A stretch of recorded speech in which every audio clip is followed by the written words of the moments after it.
welcome to In Our Community. My name is Liz Holtz, and I'll be your host for today's show. And I'm proud to introduce our guest for today's show, Gabrielle Antolovich, who is the board president of the Billy DeFrank LGBTQ Community Center in San Jose, California, on the Alameda. Welcome, Gabrielle. Thank you. That's a mouthful. It is a mouthful.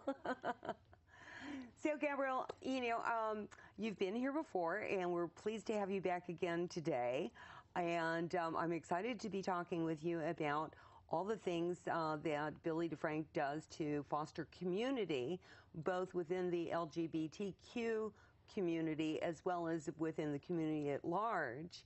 And one of the things that I would like for us to chat about a little bit is the fact that Billy DeFrank is now turning 35 this year. Yes, it's our 35th anniversary.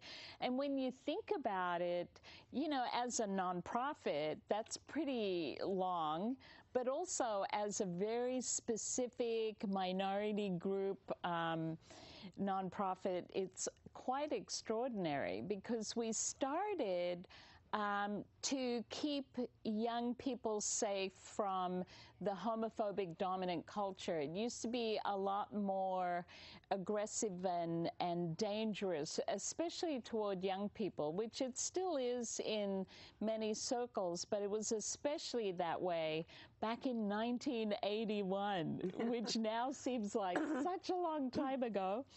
And so that's how it started. But it has morphed over time. When HIV/AIDS happened, then there was a greater emphasis on gay men, and again, it just kept morphing. And we used to actually be in the parking lot of what is now the new Whole Foods on the Alameda. Oh! Yeah, and we've been waiting for Whole Foods, and so we moved further up the Alameda, and now it's a very different community center for a couple of reasons. One is we have gay marriage, shock, horror. It's like, how did that happen? I never thought I would see gay marriage in my lifetime. Exactly. Yeah. And, the next thing will be a woman president, right? You never know. For years, people would, swore we would never have a black president. Well, that's and true. And now we have, had a African-American president for 2 terms now. Well, Australia and England have had women prime ministers already, so it's old hat for us. So, and speaking of your building on there on the Alameda, you have a nice center there. And, in preparation for your anniversary celebrations, I understand that you've made a few, little renovations and sprucing up a bit. Well, there's been sprucing up, not just of the building. When I think about it, yes, we have recarpeted, so that's very nice. And we're still working on more renovations. It's one of those things. Once you start, oh my God, something else has to change. And I have to thank Ernst & Young and LifeLock and P&GM and Rebuilding Together. They have helped repaint and clean up and, do a lot to help us out. So it's not just been us. But the other renovation has been internally. We changed our mission statement to include allies because it's not just the LGBTQ community that is addressing these issues, but we now have parents of young children who are coming out transgender or coming out gay younger, and they don't know what to do, so they come to the center. We have gay bingo, but you don't have to be gay to play gay bingo. So, that's very popular too. So on different levels, we have reached out to our allies, especially. And well, I really like that. So that's been a sprucing up. And the other thing is we've added the Q to our name so that young queer identified people feel comfortable coming to the Billy DeFrank Center because, you know, we have an old reputation. And, you know, just because we've been around a long time doesn't mean we're like a haunted house, except at Halloween, of course, which is, you know, the gay holiday. Yes.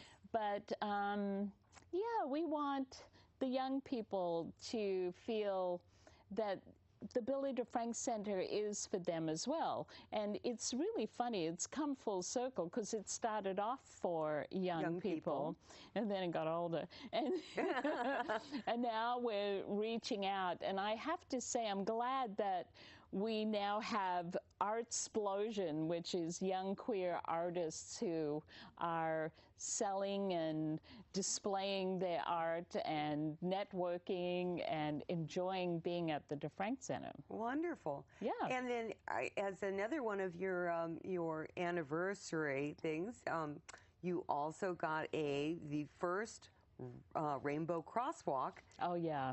done in San Jose, right in front of the DeFrank Center. Well, you know, again, this is so extraordinary. We have a new city council and a new mayor, Sam Liccardo, and it really shows. It's not like others have not been as supportive, because they have. In fact, it was Mayor Ron Gonzalez and City Council member Ken Yeager, who's now a supervisor, and many others who fought to make sure we had our community center, because we were a redevelopment agency building. And when they went under, there was a big fight so that we could still keep the building rather than it being sold out. So, so it's not as if we haven't been supported, but there's a different ambiance right now where the mayor, when he heard about the possibility of doing a rainbow crosswalk, you know, you should have seen him light up. It's like it hadn't occurred to him. But once the idea was put in his head, that was it. It was happening. Yes, it was happening, and many city council members actually donated money toward the crosswalk, so it actually paid for it. I mean, that in itself is a testament of the support that we are having now from outside into the communities. So it's very nice. Oh, very cool. Well, and you know, one of the things we were talking about is you know, all the different activities you have at the center to bring people in to support the community. And many of the events are also open to, you know, not only the LGBTQ community, but also to their allies and to the Our supporters, other supporters in the community.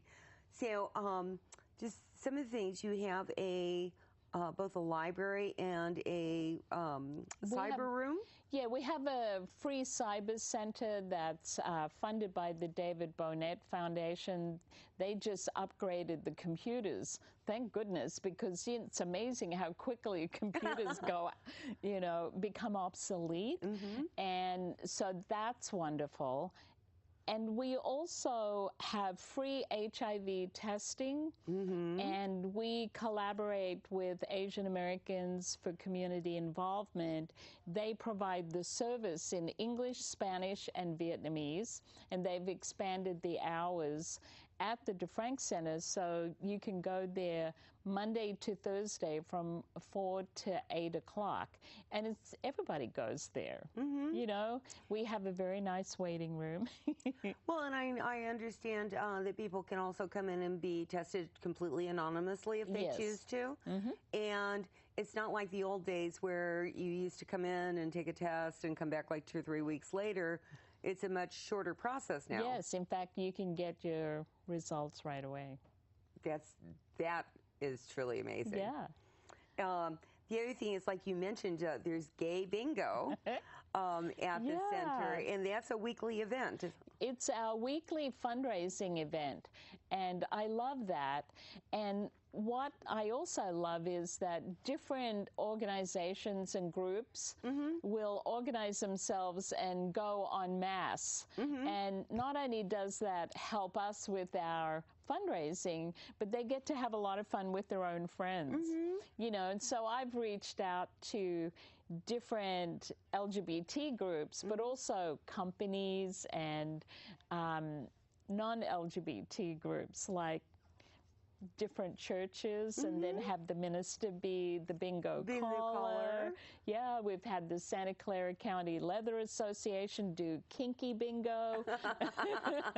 And people love that. And then like once a month, don't you also do drag queen bingo? Yes, we do drag queen bingo. And that doesn't mean that you go in drag. It means that there are drag performances in between games. And so those nights go a little bit later because people are having a little bit too much fun. But that's what a community center is for, right? Absolutely. It's fostering a community. Yeah. And then in addition to that, you also have a vintage luncheon that you do for seniors. Yes. And this is for seniors who are 60 and over, and I'm in that category, but I'm in denial that I'm old. So I oversee the program, and I'm learning so much about my own age group. And what's really interesting to me is that people forget is that the LGBT community that are baby boomers, you know, we're talking people who grew up in the 40s, 50s, and 60s, it was very homophobic back then. And when you're getting older, more tired, your aches and pains, you can't get around so much, not being able to socialize with your own kind is very hard and depressing.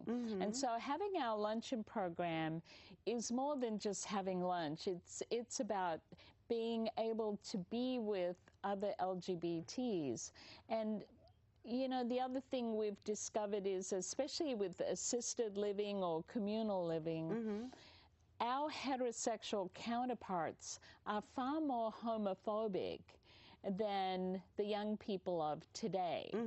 And so that is a harsh reality that a lot of older people in our community feel they have to go back into the closet because they don't have the energy to keep the fight going. Right. So we are actually working with the county and many facilities to stop the homophobia from happening and doing specific trainings so that managers and owners can be proactive with people in their facilities so that the LGBTs don't have to go back into the closet. I mean, it just made me cry the first time I heard that. You know, it's like, oh, I don't want that to happen to me. Yeah. You know, when I'm cranky and old. Yeah. Old and crotchety and you know, and I'm hurting, and then somebody's mean to me because I'm gay? Oh, heck. Yeah. That would be awful. Yeah. And so my heart goes out to that whole issue. And so we're now connecting with all the senior commissions and very cool. Age-Friendly San Jose. And the county has just decided and declared that it wants to be age-friendly. So we're at the table everywhere saying, age-friendly means us too. Right. Yeah. Right. Fabulous. And one of the other things that I love that you do at the Billy DeFrank Center is that when holidays come around, oh yeah, you always have a luncheon, whether it's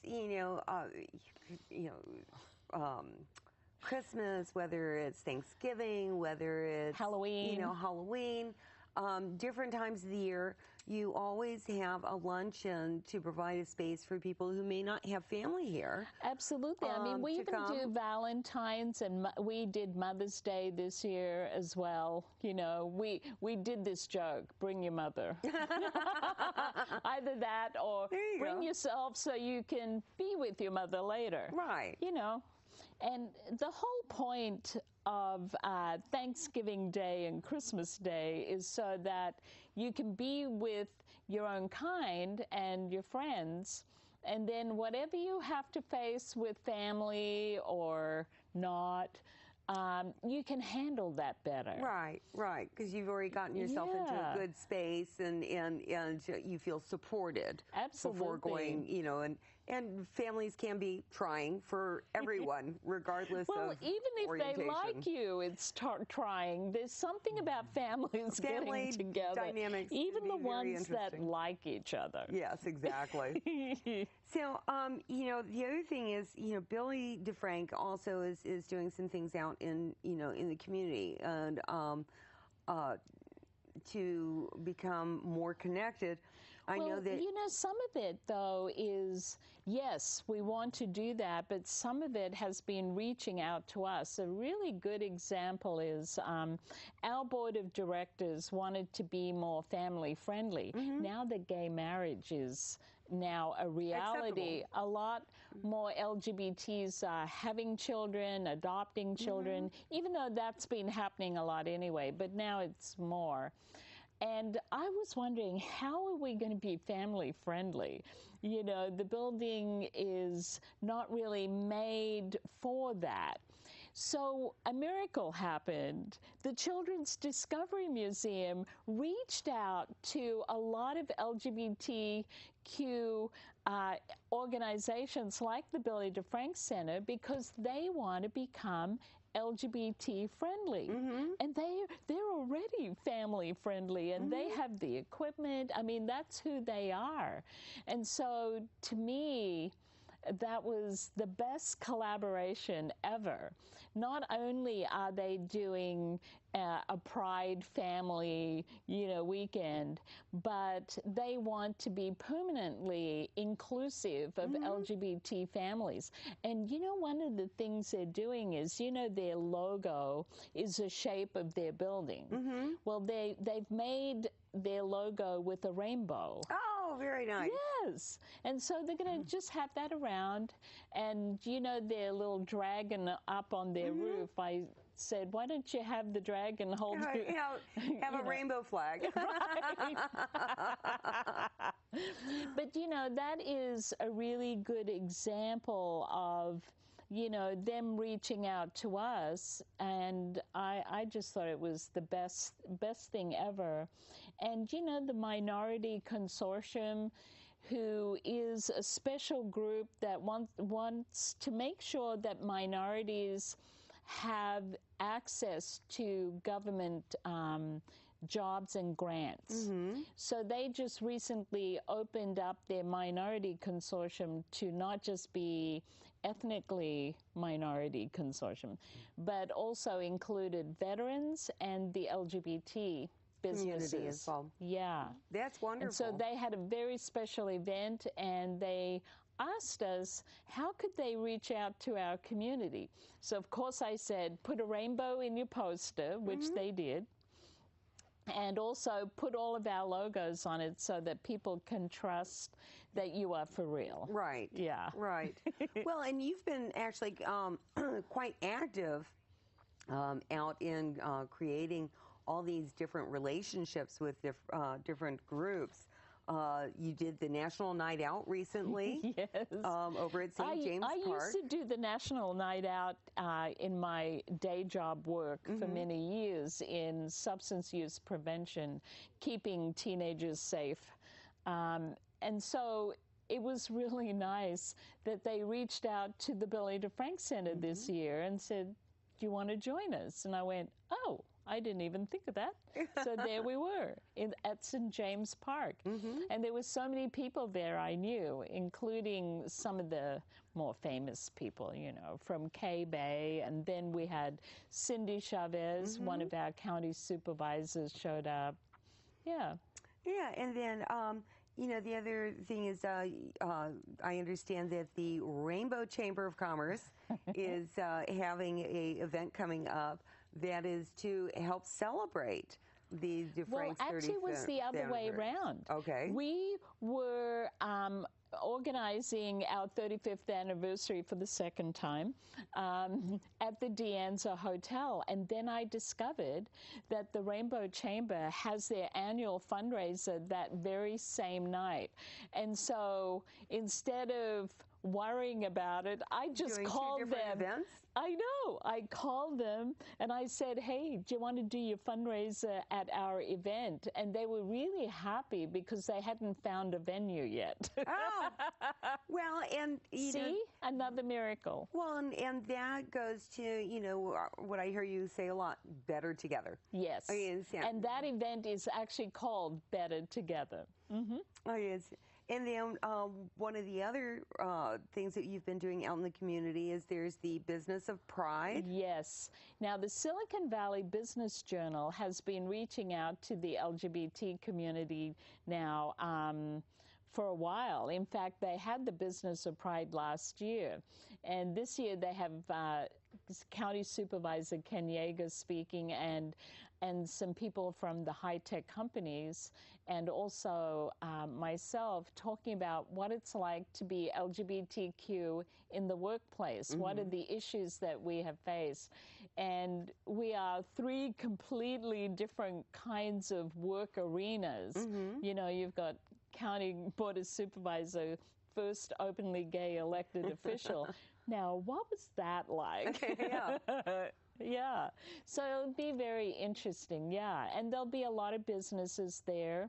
And I just heard from the San Jose Sharks who want to do an LGBT night next year. Oh, fun. And we're going to be co-sponsors of that. So they're coming to the Business of Pride to meet everybody. Oh, wonderful. So a lot of wonderful things are happening in the community. And the other event that you are participating in that's coming up is the double wedding at the Glass House in San Jose. Oh, my goodness. Which is, it sounds like this is going to be a hoot. And it's open to the public. The reception is open to the public. Well, what it is Eugene, the owner of the Glass House, he and I started talking. You know, he's been working with Pride to have a gay wedding. And I didn't know that they meant gay male wedding. But I immediately talked about, I know this lesbian couple that are getting married and they're having a hard time, you know, being able to afford it. It'd be amazing for them to have it here. And Gene is crying away. He said, we've got to do it. And so anyway, we've got them. And then he said, oh my God, we're supposed to have a gay male couple. What do we do? And so I just said, why don't we have a double wedding? And he went, brilliant. Yes. Yeah. And I told him, you know, why have people sneer at you about, you know, why are you only having gay men getting married, or why are you only having lesbians get married? So why not have both? Yeah, you know, and I think it's a brilliant idea, and he loves it. Oh, yes. And the Glass House, of course, is a beautiful venue. Yes. And the fact that they've kind of made this into like a party en masse, that, you know, people could purchase tickets online to go to the reception and join in the festivities, I thought was just fabulous. But not only that, if you have a ticket to Pride, which is that day on Sunday, August 28th, then you get into the wedding for free. Oh, wow. Yes. That's always a great thing. I know. I mean, it's just, yeah, in fact, Sunday, August 28th is going to be a long day. We're starting off with the Pride Parade, and that will start at 10 o'clock from St. John Street and Market and walk down to the festival. And then the festival will be from 11 to 6, and then the cocktail gay wedding will be at 6:30. Yeah. It does make for a long day, and that's on top of a long weekend, because I believe the some of the Pride celebration stuff start Friday night. Saturday night. Yeah. Yes, Saturday night they're having an EDM rave party on the Saturday night. So, boo. Yeah, lots of things to do. I know. Oh, I love it. Pride Month is always fabulous. I like it. I said lots of activities. Yeah. Okay, the other thing is, I know that recently in San Jose they started, the county committed some money to fund LGBTQ programs, and one of the things that you're doing is you're also talking to other nonprofits like Momentum for Mental Health about coming over to the center and actually working with the center to provide services at your location. No, not quite that way. Okay. What we're doing is a couple of things. A lot of people got LGBT money to do services. Mm-hmm. We are a community center, so we actually don't provide services there. But I have asked a number of agencies, Momentum being one of them, if they would do an empowerment support group. Which is not really a service. It's not counseling or, therapy or anything like that. But support groups are very important to us in our community. And I know they laughed when I said it to them that because we have lived with the dominant culture being quite negative toward us, we like to deny that we have issues. So sometimes if we had a therapeutic group, we may not go. But if there was an empowerment group or learning art and learning more about ourselves, we'll go to that. And then I said, and then if we have issues, they'll bubble up slowly. Exactly. And then the facilitator can refer us to the more therapeutic groups at their agency.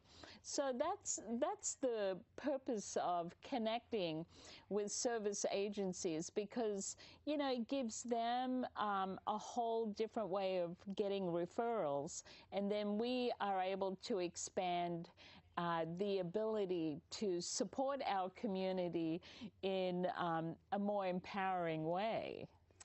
Well, Gabrielle, that is just fabulous. And I just love all the things that you are doing, both at the center and out in the community.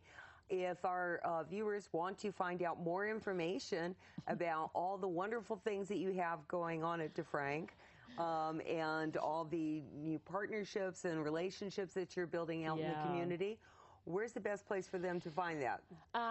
Facebook.com/Billy DeFrank. We post constantly about what's going on. Our website, DeFrank.org is also another place you can find out what's going on. And we just reinstated our meetup. So you can join the Billy DeFrank meetup group and find out everything that is happening on a regular basis. So that's really exciting as well. Perfect. Yeah. Well, thank you, Gabrielle. It's been wonderful to have you on the show again. And I hope our viewers will be back and see the show again in our community.